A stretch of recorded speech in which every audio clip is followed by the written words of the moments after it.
Somebody very special is in the back waiting to come out here and talk to you all. Do you know who it is? Let's get on your feet. Help me give a massive, massive LifeWave welcome to our owner, our inventor, our CEO,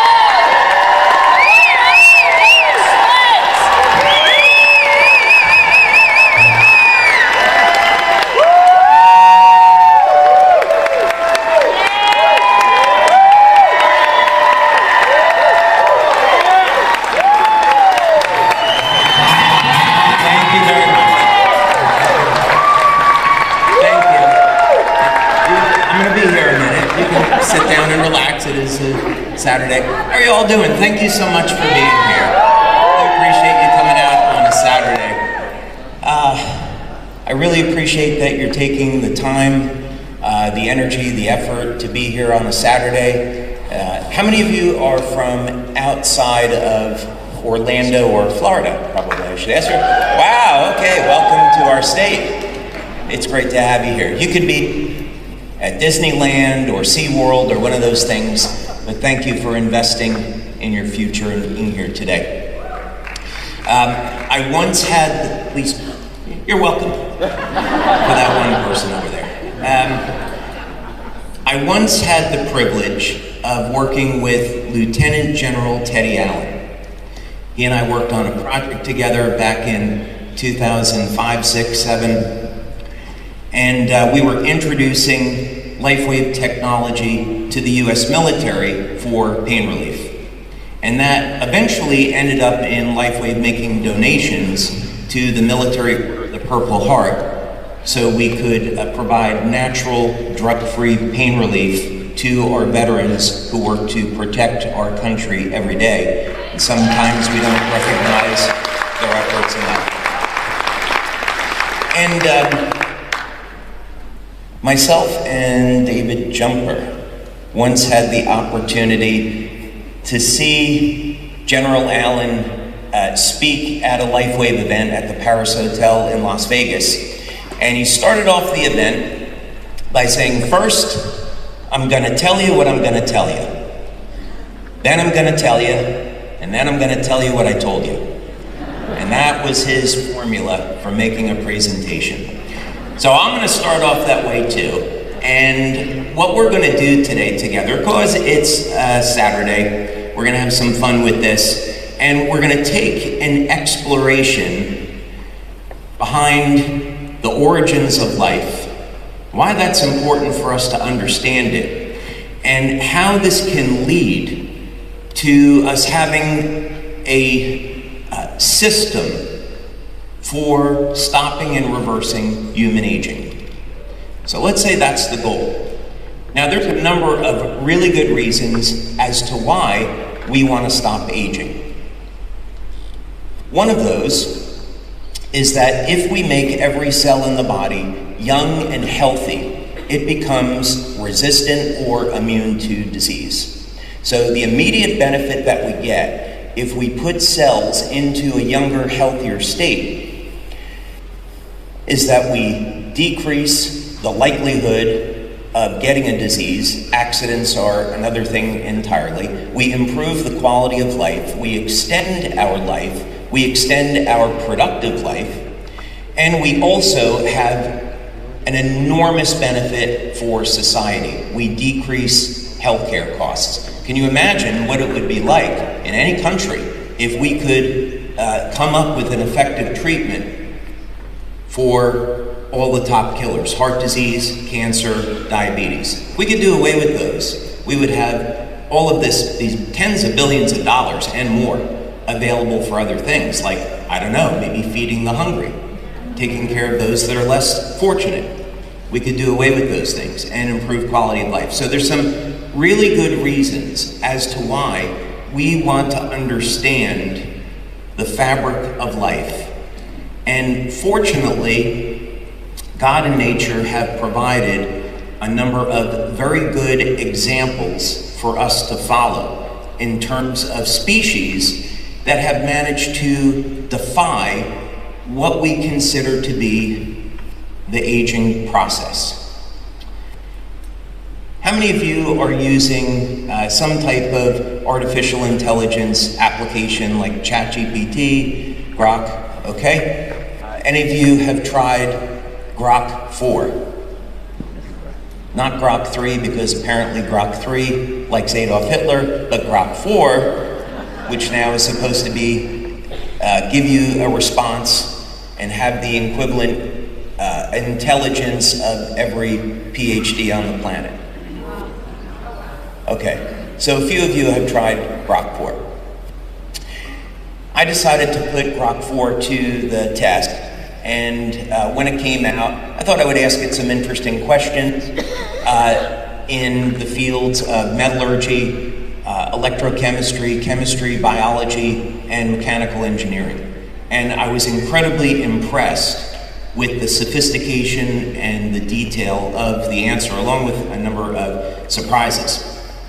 Now, Calvin Smith, who is executive director at Answers in Genesis, posed a question to Grok 4, and this was just recently. And he asked Grok 4, what is the scientific understanding for how life came to be? And Grok 4 replied that the scientific consensus was that life formed through abiogenesis. Now, before some of you criticize my pronunciation of abiogenesis, please give me a little bit of leeway, because I'm from New Jersey originally, and I tend to mispronounce everything. But hopefully you'll get what I'm saying. So abiogenesis is this scientific concept. Well, we could say it's a concept. It's a concept that something can come from nothing. So you take various chemicals, you react them with one another, and life emerges. That's the concept of abiogenesis. Never mind how did those chemicals get to be there in the first place, and how did matter get to be in our universe in the first place. Put that all off to the side. That's what abiogenesis is. And this concept never really sat well with me, because today I'm in the drone industry. I'm in the drone industry for 4 years, because one of the things that we want to do with LifeWave is to make it a multi-generational company. So, thank you.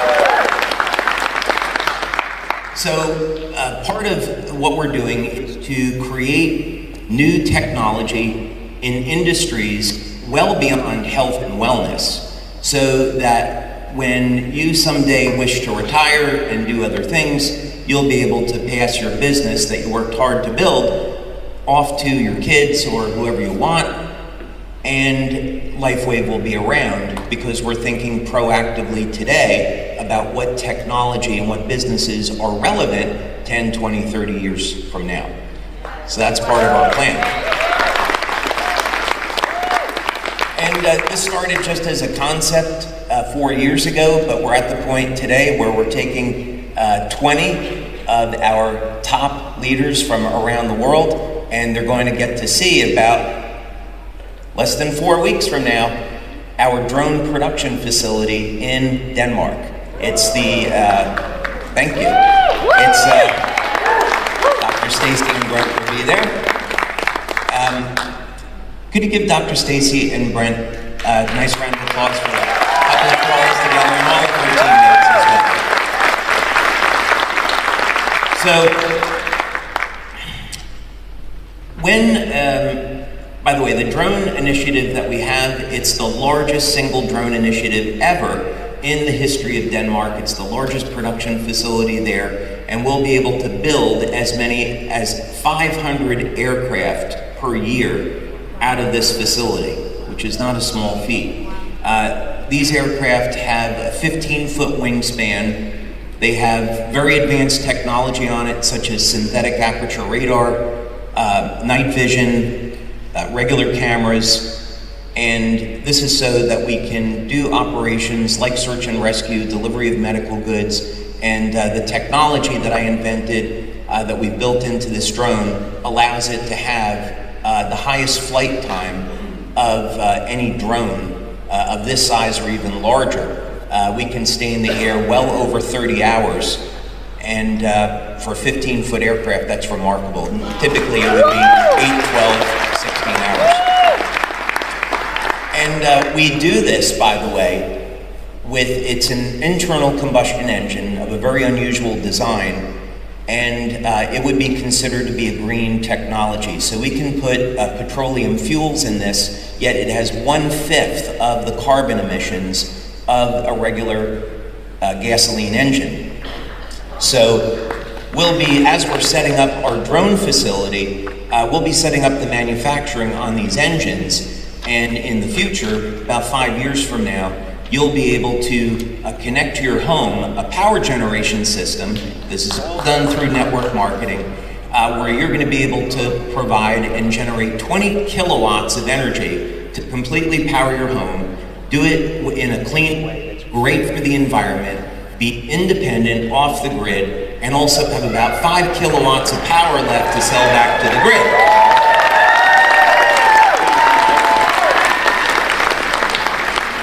Okay, so I sidetracked a little bit, let's come back.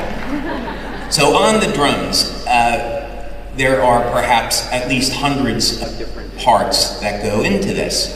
And we have to have experts in composites. So building the drones out of carbon fiber, I invented a new nanotechnology foam that's very, very light and yet stronger than steel.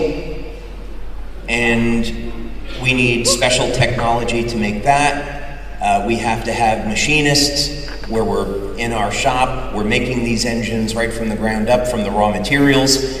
We need experts in electronics, aircraft design. We do something called computational fluid dynamics, which is, let's make sure that this plane can fly and it can do it efficiently and do it well.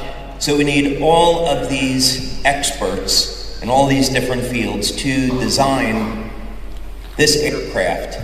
And it absolutely is trivial and pales to insignificance compared to the grandeur and the glory of God and this world that has been created by God. So we go back to Grok 4. And Grok 4, the standard response is that life came from nothing, abiogenesis. But then Calvin Smith proceeded to ask a few additional questions, such as, what is the probability, using logic, observational science, and statistics, what is the probability that life emerged from nothing? And Grok 4 came back and said the odds that life came from nothing is 1 times 10 to the 200th power. So for those of you that don't understand statistics, I'll use an analogy. The odds of, by the way, creating a genetic sequence with 1,000 nucleotides is 1 times 10 to the 600th power of probability. So then he asked Grok 4, if the Earth is truly 6.5 billion years old, was there enough time for life to emerge from nothing? And the answer is no. There's simply not enough time for this to happen.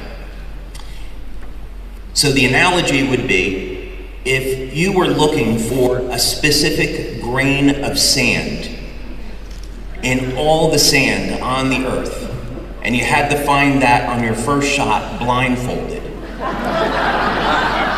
that is the analogy to the likelihood that life formed by accident. So why am I bringing this up? The reason I'm bringing this up is because there's an argument here to be made, a very, very good argument, that intelligent design was involved in the creation of all life. And as a matter of fact, Calvin Smith got Grok 4 to admit that, which was interesting. So apparently these AIs can learn. So if AIs recognize that there is a God and Lord and Creator, maybe there is some hope for us after all. Okay. So why am I bringing this all up? It's because we have to have intelligent design behind everything. The automobile that you use to get here today, airplanes that we travel in, computers that we use, cell phones, it all had an intelligence behind it in order to create it. And nature has to follow these same rules, meaning that the enormous complexity of life dictates that there is a biological code, there is a plan behind everything. And if we can understand that plan and that code, then we can achieve things that we haven't before in all types of disciplines. But let's keep this conversation focused on the moment, just on human biology, and let's see if we can understand some of these codes. And the reason this is important is that if we understand the code, then we can create technology based on the code. Let's go back in time a little bit to the early 2000s. It's 2001, and I have produced the first LifeWave patch. I go ahead and set up a company in 2002. Took me several years, by the way, to figure that out, about how to create a LifeWave patch. And then in 2004, we launched the network marketing company based around LifeWave Energy Enhancer. And the proposition with Energy Enhancer was very, very simple. Let's go ahead and have a product where we can turn on fat burning, fatty acid metabolism, beta oxidation. Let's turn on fat burning and do it in a way where we're working with the natural code of the human body. We're going to stimulate the skin with very low levels of light, turn on fat burning, and increase natural energy. That's the goal. So we have over 80 clinical studies today. We've done blood testing, urine testing, a whole variety of different bioelectrical testing to prove and substantiate that the mechanism of action of our products is true, and here are the health benefits, and it's safe. So that's the first product.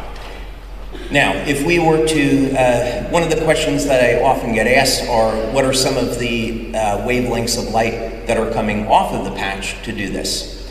So one of the wavelengths of light is 630 nanometers. So why use that wavelength of light? It's because 630 nanometers turns on the mitochondria. And this is well documented now. There's actually a few different wavelengths of light, 850 nanometer, 630, 660, a variety of wavelengths in the infrared that will turn on energy production in the cell. So this is very useful because if we want a way to improve our metabolism, improve our energy, facilitate detoxification, improve our overall health, we can do it with light. Whether or not it's with a LifeWave patch or with an active device like an infrared lamp or cold laser or so forth. The question though is, why does that work in the first place? Why would light, and any specific wavelength of light, produce any type of result? There has to be some type of mechanism there. And what that would mean is that our bodies were designed to utilize light.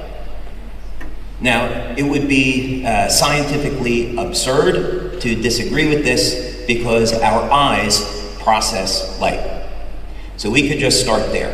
It's very well known that our eyes are going to take in light. This stimulates the optic nerve, goes back to the visual cortex, and we can see, and then our brains are capable of processing that information and acting accordingly.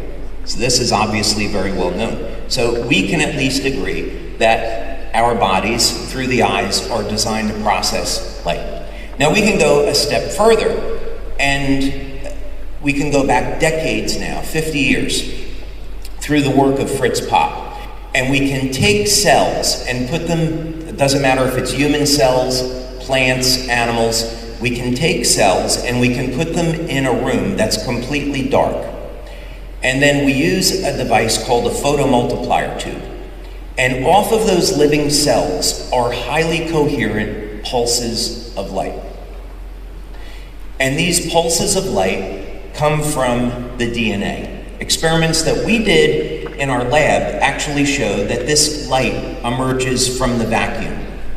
The light comes from the hydrogen bonds that hold DNA together. Something comes from nothing. Third-party research. I once met and worked with a physicist from Georgia Tech in the 90s, and he told me about an experiment that Georgia Tech did, which is fascinating. They took a vacuum chamber, and they used a device called a mass spectrometer, and they observed atoms of hydrogen spontaneously appearing in the vacuum. Something was coming from nothing. So how were our bodies designed and created? Why does light have an interaction? Well, in the case of 630 nanometer light, if we're interested in elevating fat burning and increasing energy naturally, you stimulate the skin with light. This will interact with something called a chromophore in the human body, meaning there is a biochemical that is capable of absorbing or processing light, and in this case, it's called cytochrome C oxidase, which is a copper-containing nutrient.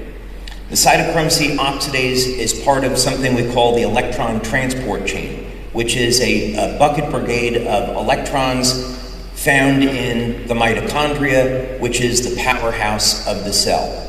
So in other words, you're transferring the energy or creating a signal, thank you, creating a signal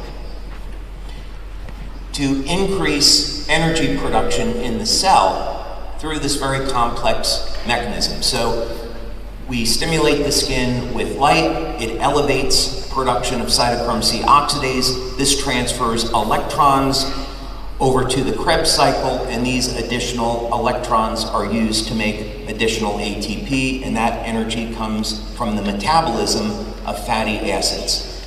So this is how light is converted over into chemical energy.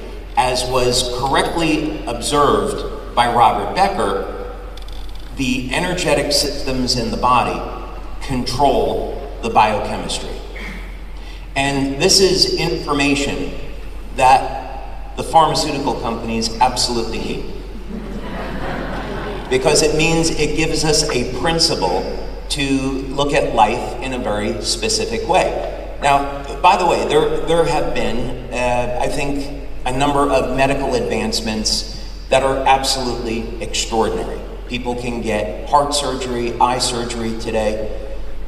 They can take antibiotics to prevent disease. So I certainly don't mean to say that nothing good has come out of modern medicine. That's not the case at all.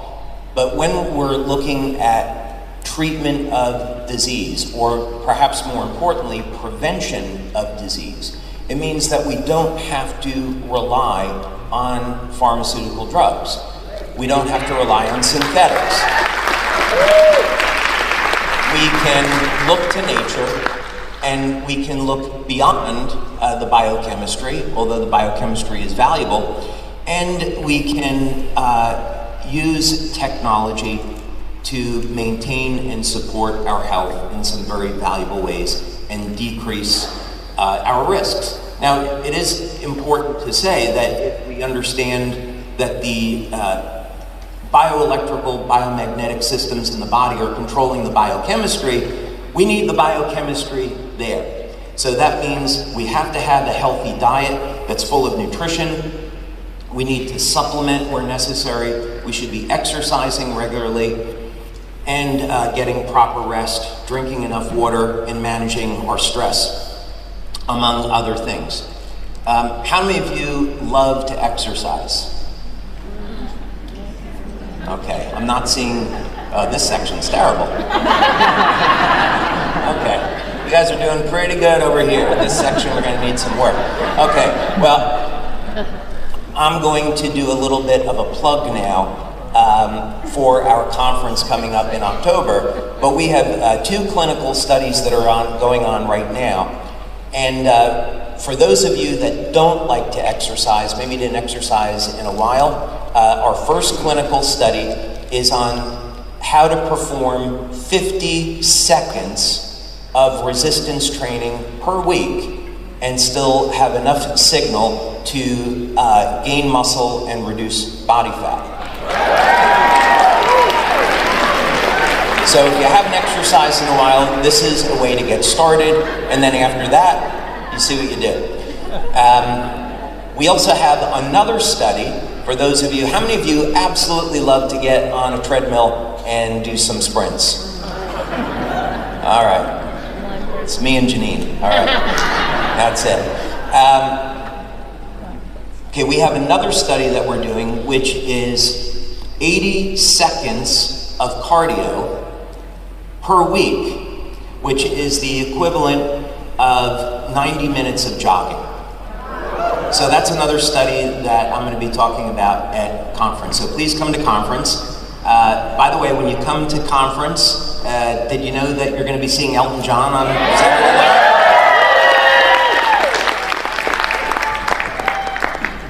Since it's a Saturday and you're all out here on a beautiful sunny day, I will tell you that Elton is not the only one that's performing that week of conference. We have a lot of other surprises in store. We gotta hold something back, right? So there's be a lot of great reasons to come to conference this year. Okay, so let's go back to that 630 nanometer light for a moment. Where did that number come from? My father is a musician and a music teacher.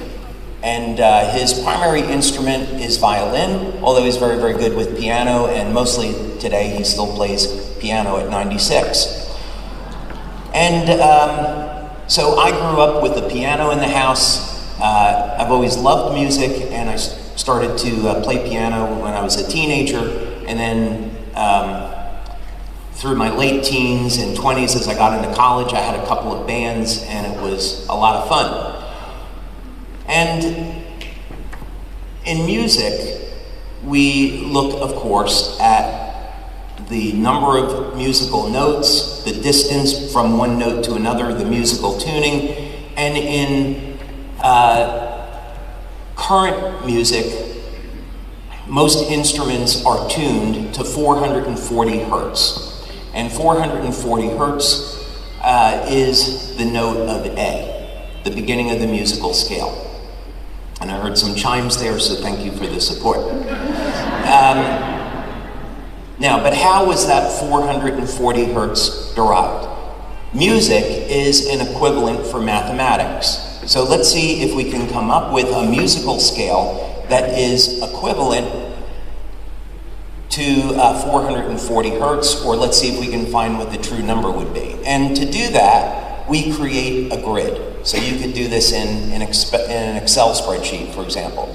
And what you do is you take the number 2 and you go down on a vertical axis, or up if you prefer. So let's call that the y-axis. And you take the number 2 and you continue to double it. So 2, 4, 8, 16, 32, 64, 108, and so forth. Now on the horizontal axis, we'll call that the x-axis, we take the number 3 and then we triple it. So we go 3, 9, 27, so forth. And then in each individual cell, we will multiply the number on the horizontal axis by the number on the vertical axis, and then we can populate that grid. So quite simply, what happens is that in each column now, you get a series of numbers with one number being double of the previous. So for example, in one column you have 108, 264, 432, and so forth. 432, very close to 440. So as it turns out, the correct number to tune a musical instrument to is 432 hertz. Why am I talking to you about music? is because if we take 432 hertz and now we convert that over into a wavelength, so we can take our frequency and we know that the speed of light is constant, and then we're solving for wavelength, so wavelength equals frequency divided by the speed of light, that equals, as a harmonic, 630 nanometers. So your living cells that turn on energy production, best source of energy is fat, at 630 nanometers is equivalent to 432 hertz, and that was derived mathematically. It wasn't an accident. Our living systems are based on a code. Now, let's go back to the objective here. How am I doing on time? You're great. Okay. Plenty of time. Plenty of... 4 hours. So I tend to run on a little bit. So my kids tell me that all the time. Yeah, we love it. So let's go back now to the objective. So if we are seeing codes show up in our own biology, and that's just simply one example. There are specific photons of light, wavelengths of light, that control all of the biochemical systems in the body. So what that means is that if we're interested in stopping and reversing human aging, maybe one of the things that we can look at are what are some of the peptides in the body, which are very powerful signaling molecules. What are some peptides in the body that decrease with age, and could we restore those to natural levels? So one of the peptides is GHK-Cu. And this was a peptide discovered by Dr. Lauren Pethart around 1970 or so, and he put in about 50 years worth of research into looking at how did this simple peptide, it's composed of 3 amino acids, glycine, histidine, and lysine, and it is a copper binding peptide, meaning that the electronic structure of GHK has a very high affinity for binding with copper. Biologically speaking, both GHK and GHK-Cu have biological activity. But the important part here is that this is a simple tripeptide, 3 amino acids, and the power behind copper peptide is in gene expression. So ultimately, if we look at how do our bodies change over time, it's because the library of information in our genes changes over time. Genes that are supposed to be on get turned off, and genes that are supposed to be off get turned on. And this change in gene expression over time is one of the mechanisms that we refer to when we're looking at how human beings and other species age. So one of the ways that we want to look at for helping to slow down or stop or reverse some of the signs of aging is to take a very powerful peptide like GHK, and which can control about 4,000 genes, and raise those levels in a way that's safe and healthy. And you could do it through an injection of copper peptide, but why not do it with light if we can understand the code that the human body uses to turn on expression of GHK? Now we can have a method of stimulating the skin with light. This will signal the cell to make copper peptide, and now our copper peptide levels can go back up, provided that we have a healthy diet, we have copper in our diet, and so forth. And that's exactly what we did back in the early days of research on GHK-Cu, X39. We took a sample group of people, took a baseline measurement by blood and urine, and we were looking at copper peptide levels. We then applied the patch, and we went back and looked what their copper peptide levels were like 24 hours after, 7 days after, and we saw that copper peptide levels were going up in as little as 24 hours. We married that to clinically relevant questionnaires along with urine tests, and we found that metabolism of amino acids was increasing with the use of X39. Protein synthesis was going up. So that means people could heal faster when using X39. We saw that people's sleep was improving from using X39. And what's interesting about that is that when you take copper peptide, it elevates GABA. GABA puts us in a relaxed state so people can sleep better, but GABA also has the other benefit that it increases production of something called BDNF, brain-derived neurotrophic factor, and that is a signaling molecule for stem cells in your brain. So we hired a researcher to look at people's brains, people that were over the age of 60, and in as little as 3 weeks, the coherence of the brain, the efficiency with which information is transferred from one region of the brain to the other was improving in as little as 3 weeks of using X39, and this was all done with light.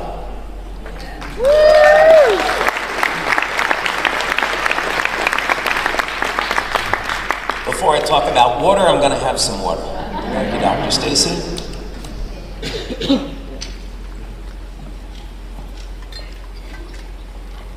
Okay. So let's dive into this code a little bit more.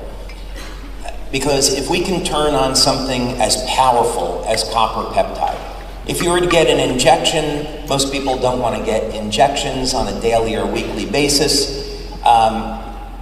But if you did, it would cost hundreds of dollars to get injections of copper peptide, and that's just simply not really fun. You can't take a pill to elevate copper peptide. It becomes toxic in the gut. So the least expensive way, the most convenient way to do it is with our X39 patch.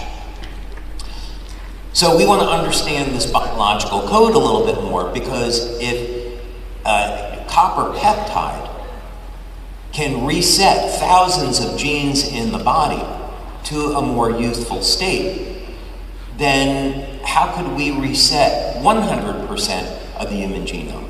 How could we stop aging completely? How could we get our cells to start acting like younger, healthier cells? How are we going to figure that out? Well, what we're going to do is go back to nature. And we're going to look and see, are there any examples in nature where these species defy aging?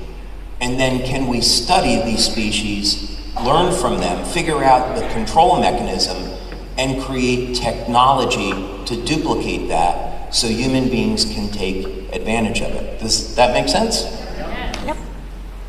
Few people agree that makes sense. Okay, most of you agree. Okay, good. All right, so what do? Well, we start to identify that, as extraordinary as it seems, there are species on this planet that are functionally immortal, meaning that they don't age. So we could take the humble planaria, which is a very small flatworm, and you probably experimented with these in high school biology.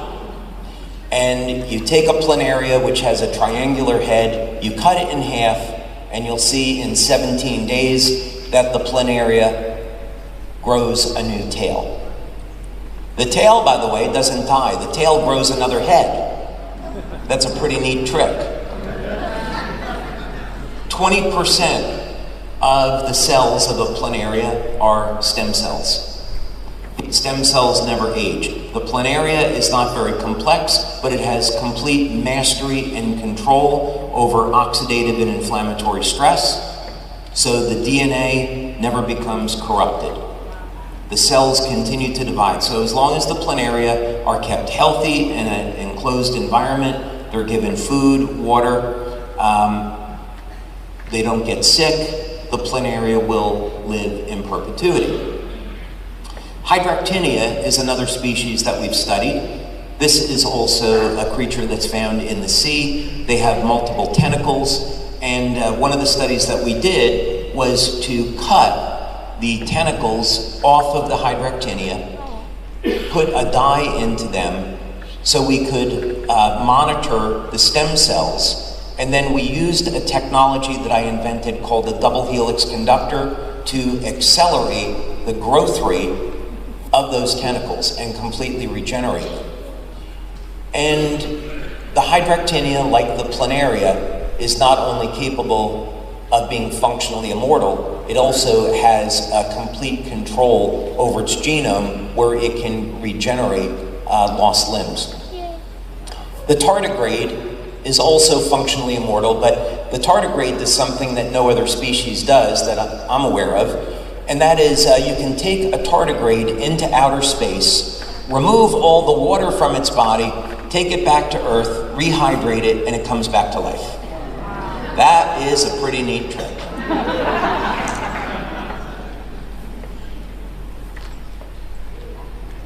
What about the glass sea sponge? Anyone want to take a guess at how long the glass sea sponge lives? 10,000 years. You cheated. It's 15,000, but you're close enough. Yeah, you've heard me say this too many times. 15,000 years. There are mollusks that have been found that are over 500 years old.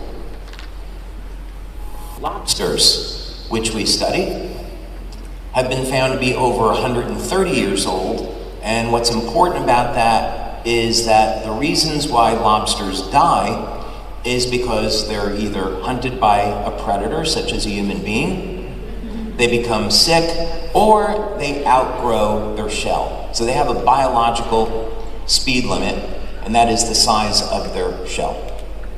Otherwise, when we examine lobsters, what we find is that the tissue in lobsters don't age. As a matter of fact, lobsters get stronger as they age. So for you Marvel movie fans or Marvel fans, lobsters are the Asgardians of Earth, because Asgardians get stronger as they age, like Thor, and so lobsters pull off the same trick.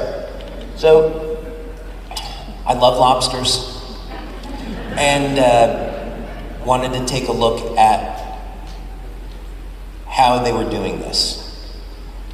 We studied ants, lobsters, planaria, hydroctinia, and lobsters, I thought, okay, they're relatively complex compared to something like a planaria, so maybe it will be easier to transplant how they're doing this over to human beings. So let's go ahead and look and see if we can find how lobsters are doing it. So then the challenge becomes, I don't want to spend the next 20 years investigating lobsters to try to figure this out. Where would be a place to start? So I went back to the Bible, and I do a regular Bible study just so I can be a better human being. And in the Bible, in the story of Noah, after the flood, God now instructs Noah that human beings can eat pretty much anything. Now we can eat animals. Apparently we were vegetarians before. Now we can eat animals, but don't eat the blood, because that's where the life is. So you ask the question, is it possible there's something in blood that we haven't discovered before? And is there a reason why we shouldn't be consuming animal blood? So let's take a look at that. So that's where I started. I went to a library and see if I could find spectrophotometry data on lobsters. We already know that light controls the biochemistry. Now, if you ask a biochemist, which I did, about why do lobsters never age, what they'll tell you is because lobsters produce an infinite amount of telomerase. So telomerase is an enzyme that regenerates the telomeres on the end of our cells, and the telomere rods control the number of times the cells can divide. So one of the features of lobsters is that biochemically, they produce an infinite amount of telomerase. The telomeres never shorten, so their cells can divide an infinite number of times.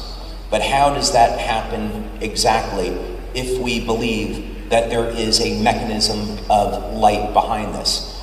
So my hypothesis was that we could find this answer in blood. So I was able to get spectrophotometry data on the lobsters. I looked at it, and two of the wavelengths that immediately popped out from cross-sectional analysis of lobster blood was 550 nanometers and 710 nanometers. So actually on the upper end, it was a range between 700 and 710. 550 on the other end. Now, I was expecting to see a third wavelength of light, because if you remember, we had based experiments on regeneration around 432 hertz and 630 nanometers. So I had suspected that 630 nanometers would show up, but it didn't. So I made an educated guess and said, what if 630 nanometer light is somewhere in the lobster, but not in the blood? Let's use that as a hypothesis, and we began to do experiments. We made up light panels with 550, 630, and 700 or 710 nanometer light. We began to treat things with it, and we began to see a biological effect. I then converted those wavelengths of light over into frequencies. So as you recall, 630 is equal to 432. 550 is equal to about 378 hertz. And 710 nanometers is equal to about 486 hertz. So I plugged that into what we call a tone generator, and I created music around lobster blood. And when you do that, it creates something where the sound is rotating. When you play those three notes together, it sounds like the sound is rotating. If you ever saw a movie from like the 1950s with UFOs and they're making this weird sound, it sounds exactly like that. So, okay, there's something going on here.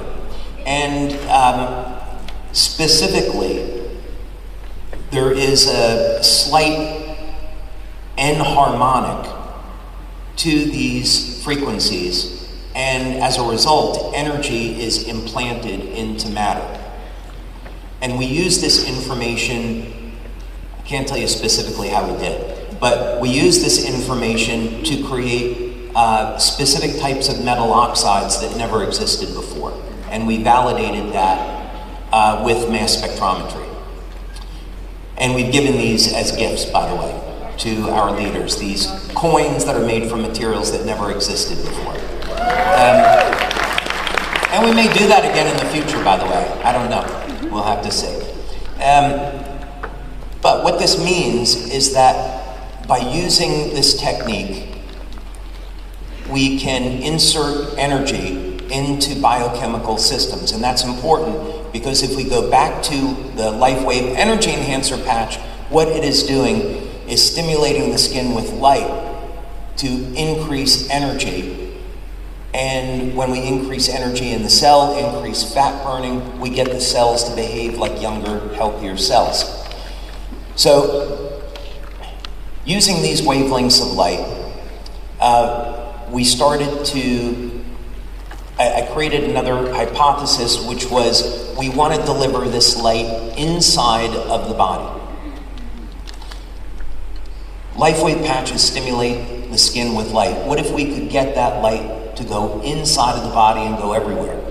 And water is everywhere in our body. So it would make sense that water would be a delivery system for light. How could we do that? So the early experiments were to take water and disassociate it into hydrogen and oxygen, add energy into the system, use a platinum metal catalyst to convert it back into water, but now we've inserted photons into the hydrogen-oxygen bonds and created these coherent domains where photons of light get trapped. What that means in simple terms is we can take water, process it with light, And now when you drink this water, the light gets released inside of your body.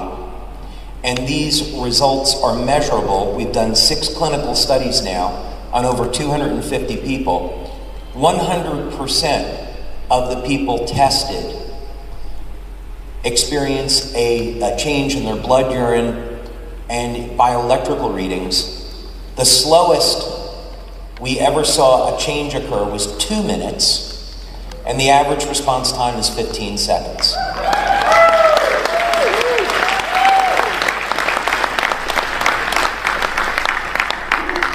So what I've just described to you is our X2O system.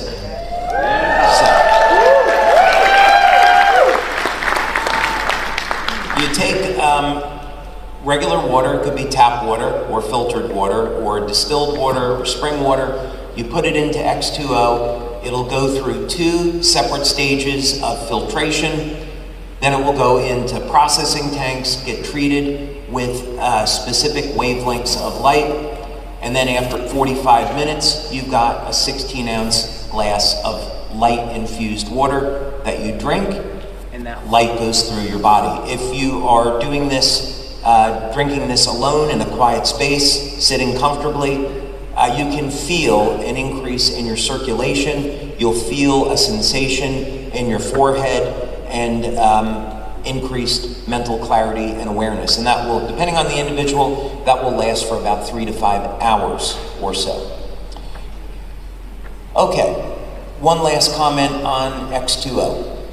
I want to go back to the Bible one more time, and because there's one other thing that we can look towards in this search for stopping and reversing human aging. And that would be in the original story of the Garden of Eden. So I would describe myself as a Bible-believing Christian. And what that means is I believe that the Bible is the inspired word of God. Each word is sacred, and that the stories that we read in the Bible are true. Whether or not you believe that for this purpose of this discussion is irrelevant. That's up to you. That's your personal business. I'm not going to try to preach to you. But what I find interesting is that if we go to the story of the tree of life, the tree of life is supposed to grant immortality, because God very clearly says we better not let them eat from the tree of life, otherwise they're going to live forever like us. So you go to the tree of life story. It was written in Hebrew, and you convert the Hebrew over to numbers. So Hebrew and Greek are interesting in that each letter equates to a number. So words have numerical values. So if we do this with the story of the Tree of Life, and we have by the way, we have a documentary coming out on this. And for those of you attending the October event, you're going to get a chance, our leaders are going to get a chance to walk down a red carpet, and we're going to give all of you the opportunity to see this documentary. We're very blessed about the team that came together with this. Special shout out to Bimmy Casey and Mickey Willis, who made all of this happen. Thank you, Bimmy. So, story of the tree. So the documentary gets into some of these codes that are in the Bible and how we find these codes in living systems, and the implication that this has on being able to create technology to mimic living systems that don't age and apply that to human beings. So the story of the Tree of Life is interesting because the Tree of Life in that numerical sequence is the number 528. And 528 hertz we can convert over to 385 nanometers, and 385 nanometers is a wavelength of light that turns on telomerase production in living cells. So in the book of Genesis, when we're told the tree of life can provide immortality, there is literally an instruction there in a code of how to use energy to turn on telomerase production to lengthen the rods of the telomeres to get cells to divide an infinite number of times, preventing aging. Wow. That information is in the Holy Bible, and there was no way to know that because you would need a spectrophotometer to do that, and that technology has only been available 70 years. So Moses didn't get a lobster, put it into a piece of electronic equipment and say, oh wow, this is really cool. Lobsters have 550 and 385 nanometer light. Let's go ahead and try to figure out how to create a word in Hebrew that has the numerical equivalent of telomerase, right? I'm pretty sure that didn't happen. So this means that we can take enormous comfort in this concept, enormous comfort that the Bible is a source of truth, nature is a source of truth, and we can go back to nature to look for solutions. Now, I want to give you two practical solutions before I'm going to talk about Sellergize here in just a moment, because I promised Dr. Stacy I would do that. I'll give you two practical ways that we can look to nature for solutions. I had the privilege of working with a medical doctor in Rome on a project where we were taking women that had breast cancer. Now, my mom died of breast cancer when I was 25 years old. And so this is something that has been very close to me, and I would like to find ways that we could help women that are in this predicament. So we were working with this doctor in Rome, who's an oncologist, and he was looking for natural solutions. So one of the things that we did was we took women that had gone through chemotherapy and radiation, and we gave them energy patches, and we found that they recovered from the chemotherapy much more quickly than if not having the energy patches. So we were talking about doing further studies together, and we were having lunch one day, and he was telling me about a clinical study that he did with olive oil. Now, this is a very special type of olive oil. You can make this yourself if you have the right equipment. You get organic olives with the seed, and you press them in an environment without oxygen. It's called a supercritical process, and it's something very standard in the nutritional industry. And there is a compound in olive seeds that kills cancer cells. And the olive oil carries that compound into the cell to kill the cancer cell. The two of them work together. So olive oil is extraordinary as a natural food because it acts like it's a natural Ozempic. It will help our bodies lose weight. It lowers cholesterol. It's a very powerful anti-inflammatory. But the olive seed has nutrition that, much like apricot kernels, but a different mechanism, that are capable of treating cancer. So in his study that he did, he took people and he gave them this freshly pressed olive oil with the extracts from the seed. 85% of the people that took this that were in stage 4 cancer were able to go into complete remission and be cancer-free. So nature has some of these incredible answers. Now, let's see, we've got a number of men here today, right? Yep. Number of men here? Yeah. At least 5 or 10 that will admit they're men. Okay.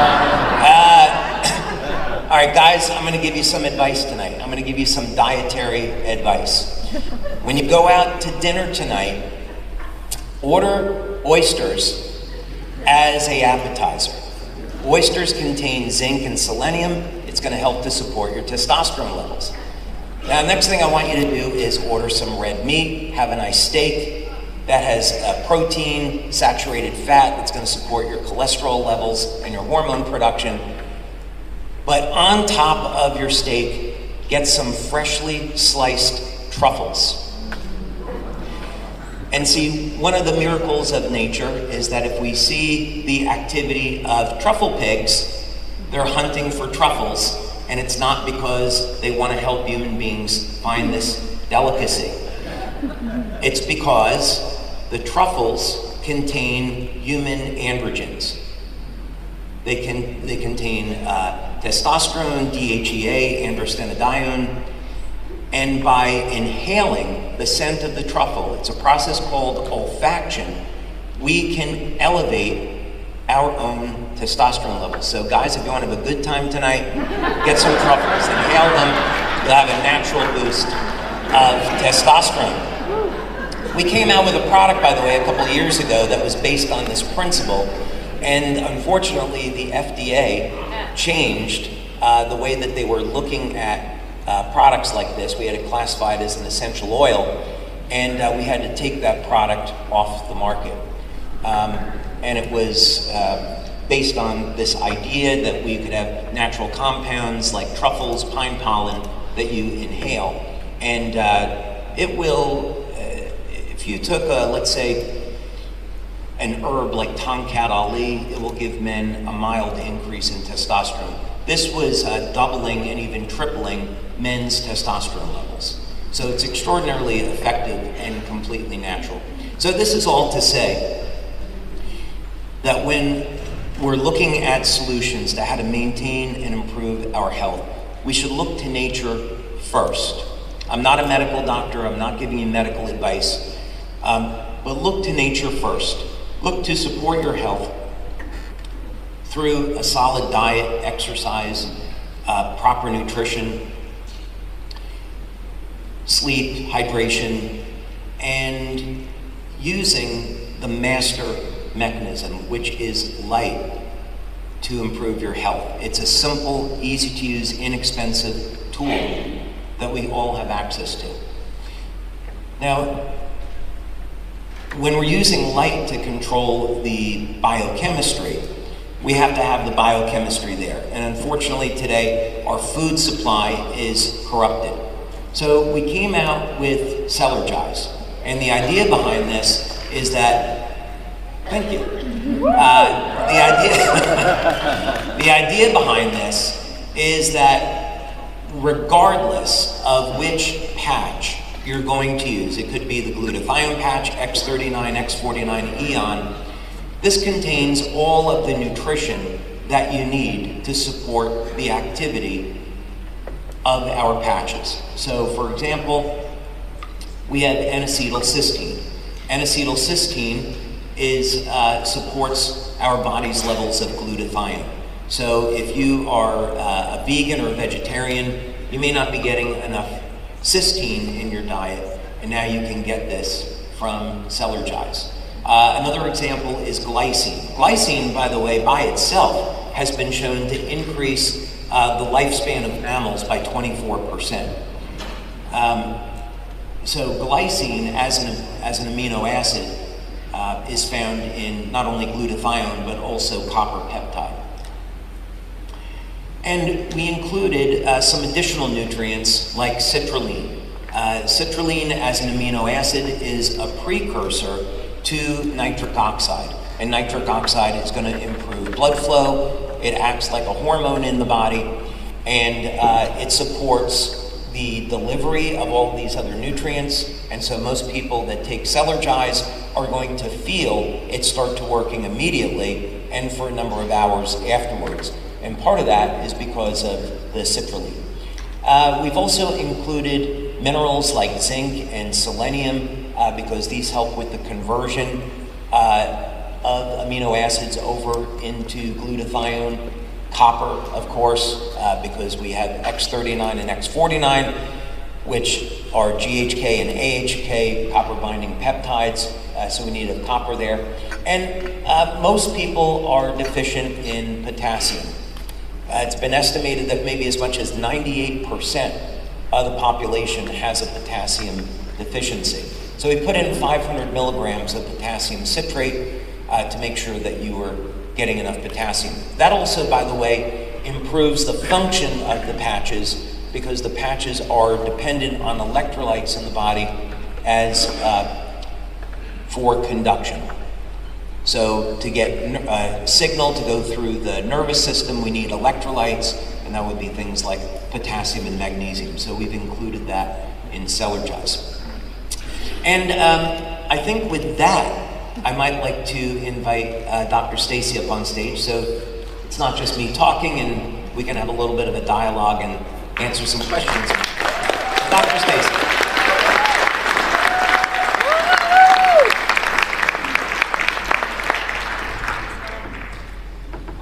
On? Yep, we're on. Wonderful. Wow. What do you guys think of that? You know that little mind blown emoji? Yeah. Anybody have that go off? A little mind blown emoji? Thank you, David, for all of that information. Thank you so much. Wow. I was asking them earlier how many people experienced changes from the X39, and of course, everyone ended up standing up at some point in time for the different things. So thank you for inventing this technology for us. Thank you. So I just have 385 questions for you. Okay. Sounds good. Or 432. Rapid fire. Rapid fire. All right, so how soon should someone expect results from patching?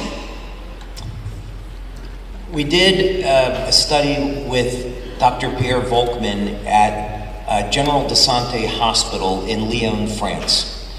And beautiful place, right? Yes. So the study was to look at patching people that were in pain.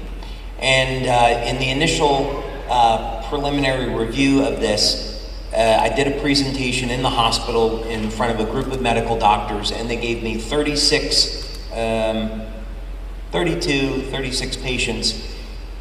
patients, and all 32 got relief of pain after patching. And typically the response is about 2 or 3 minutes. I've patched thousands of people over the last 20 years, and you have people that respond in as little as 10, 15 seconds. So with IceWave, or perhaps X39 and Eon, a really simple protocol is to place X39 behind the neck and then Eon at the point of pain. And don't be surprised if people get immediate pain relief. It's very important to ask the person on a scale of 0 to 10, what is their pain level at, then you patch them, and then progressively they'll come down in pain. The other thing I should say is that when we've done studies with infrared cameras, you can see after about 20 minutes, the inflammation in the body has come down dramatically. Some of this also can be amplified with hydration. So most people are dehydrated, you give them water that supports the effect, and supplements for potassium, that have potassium and magnesium can also help reduce a person's pain. But the patches by themselves, they can work as quick as seconds, 2-3 minutes. People have gone 50 to 100% relief of pain. Wow, is that not incredible? How many of you had results with IceWave in seconds or minutes? Eon? Yes, yeah. And X39, we're the one patch wonder people. Yeah. Right away you felt something.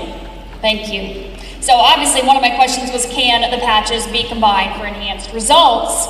And obviously they can. So now that you have Celergize, do you feel like that's going to increase people's effectiveness of their patches by giving them that foundation? Yeah, no question about it, because it always depends on the individual. What type of diet do they have? Age, hydration, are they using any pharmaceutical drugs? Are they smoking? Do they exercise regularly? What's the quality of sleep? All of these things are contributing factors. So it's really important to continually do an evaluation and say, where are some of the areas that I can improve my life? How is my diet really? And am I committed to an exercise program? Am I getting proper rest? Am I sleeping in regular cycles? It's good to do those evaluations and then look at where can we improve. So one of the big problem areas, of course, is going to be on diet. It's very difficult to get a few milligrams of copper into the diet, unless you're consuming liver every day, right? That would be one way to do it. And then even then, liver is not good to have every day because it's too high in iron, and that causes a lot of oxidative stress in the body. So supplementation is pretty much the best way to do it. So this is to say that a product like Celergize helps to fill in a lot of the gaps that people might have and improve their overall experience. Absolutely. Fantastic. So everybody wants to know about the time they should wear the patches, the length of time. So would 24 hours make the patch work more effective? Do you just keep it on? What's the timeline look like for that? So that was a question that I was asking back in the early development of this. And fortunately, today we have thousands of studies, thousands of published studies on light therapy. So there's a tremendous amount of information that we can pull from. And one of the things is attenuation. And that means is if we take an active light source and stimulate the skin, if we continue to stimulate the skin, the body eventually will stop responding. That could be 6 minutes, 20 minutes, what have you. So the body will accommodate or attenuate to the stimulation. So the same is true with the patches. The patches stimulate the skin with very, very low levels of light, and what we found in our studies is that if you have people wear them for 12 hours on and 12 hours off, the body doesn't adapt or accommodate to it. So we recommend people apply the patch, let's say X39, apply it in the morning, remove it at night. If you happen to leave the patch on by accident, which happens, just skip a day and then come back again the following day. Okay, that makes sense. Thank you. The other question I get a lot is on specific locations. Someone says, I have this condition or this issue or this injury. Is there a benefit to putting the patch on that location? Let's say it's not pain related, it's something else. Or does the placement matter, or could you talk a little bit about the actual points that are in the instruction booklets, those acupuncture points? Do those make an impact greater than, say, just somewhere randomly on the body? So that's one of those, it depends. The majority of time, placing, let's say, X39 or Eon or glutathione behind the neck, below the belly button, the majority of time you're going to get a systemic effect. And we know this because we test blood and urine. I don't have that job, thank goodness. I pass that on to other people to do that because I don't really want to handle blood and urine. But nevertheless, these are studies that we do. So what we find is that regardless of placing the patch behind the neck or below the belly button, we see increases in copper peptide or increases in glutathione, regardless of the placement of the patch. So, most of you can simply apply the patch where it shows in the instructions. Now, in a number of cases, what we have found is that applying it to a specific location can have a number of very interesting benefits. Are any of you here with, let's say, your knee, bone on bone, or had a loss of cartilage? And then did any of you go to an orthopedic surgeon and have them tell you that you needed surgery or there's nothing you can do? Okay, that's actually not true. No disrespect to orthopedic surgeons, because biologically speaking, that cartilage got there somehow. And so now it's been known that stem cell injections, you can inject them into the knee and regrow cartilage. But you can use signaling molecules like vitamin C and have the raw material of collagen, and this will help to support growth of new cartilage in the knee. Glutathione is another trigger. So what we found, now if you have bone on bone or you've got loss of cartilage in your joints, why aren't you healing? And the answer to this goes back to very basic stem cell science, which is when you're in a chronic state of inflammation, the inflammatory cytokines provide a signal where the stem cells are attracted to that injury. But if your body is not controlling the inflammation, when the stem cells get to the injury site, they're killed off by those same inflammatory cytokines.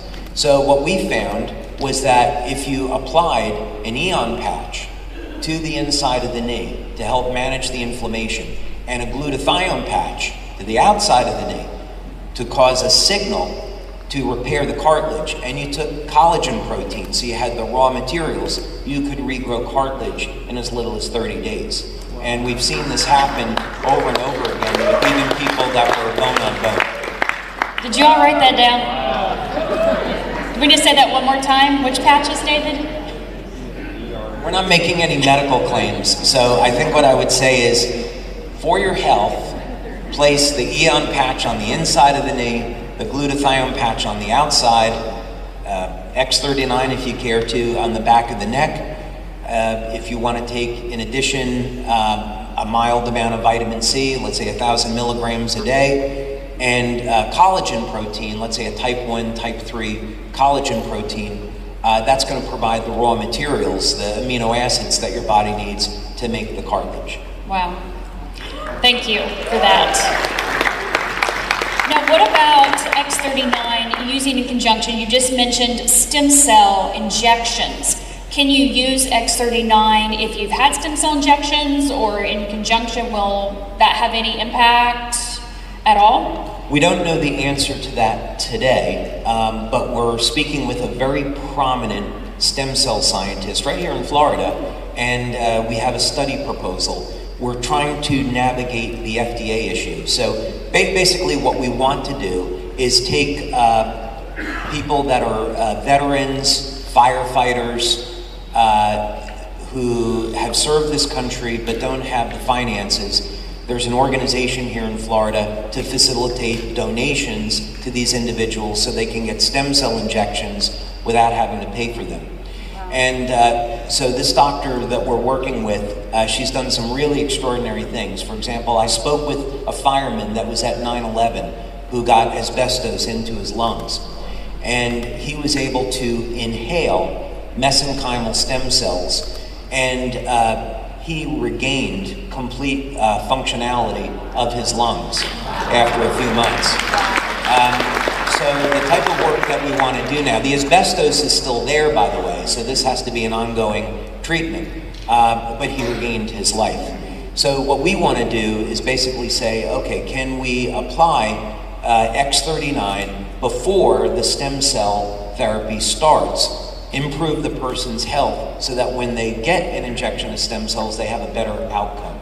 So hopefully by next October, we'll know the answer to that, and I can present that at conference. Wow, thank you. Yeah. So let's go on the opposite end of that a little bit. There's a lot of conversation out there about cancer stem cells. And so people are concerned if I'm injecting stem cells or if I'm activating my stem cells, is there a concern of activating cancer stem cells? Yeah, let's talk about that. So cancer cells, what do? They produce an infinite amount of telomerase. So cancer cells are functionally immortal. When cancer cells divide, their telomeres don't shorten, and they continue to replicate, of course, in an uncontrolled fashion, which is what becomes dangerous. But where did the cancer cell come from in the first place? It was mutated from a stem cell.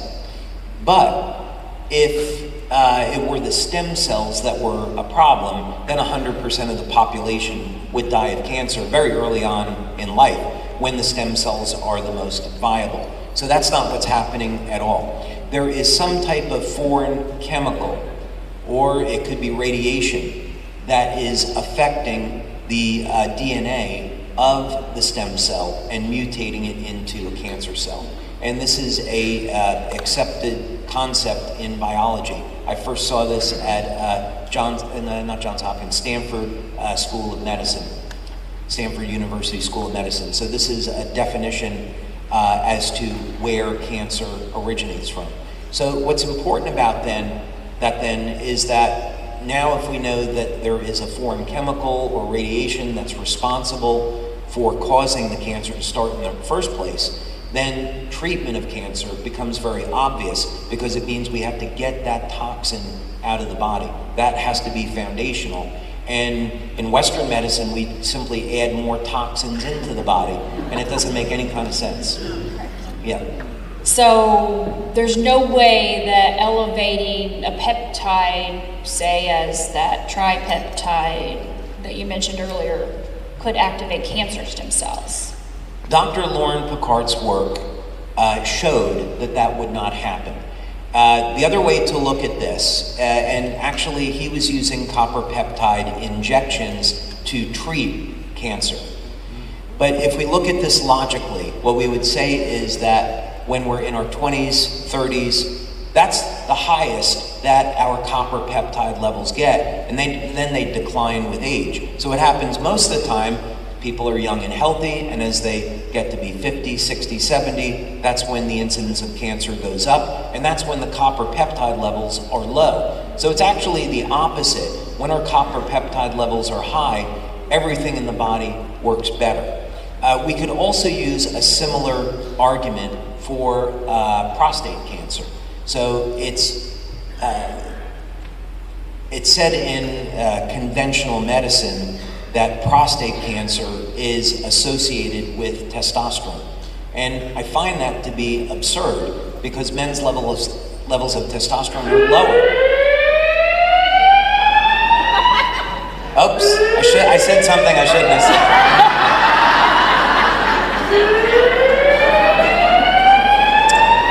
Okay, Ronaldo's gonna find out what that is. Do we have? There's been a fire reported in the building. Please proceed to the nearest exit and leave the building. Is that real? Let's see, where are hotel people here?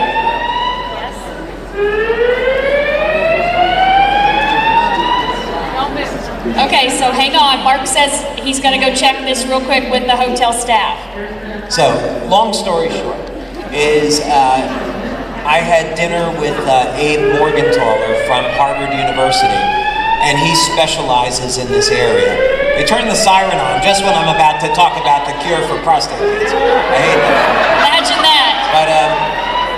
But the long story is, in his clinical practice as a medical doctor, he doesn't find any association between testosterone and prostate cancer, although all medical doctors are told they can't give their prostate cancer patients testosterone.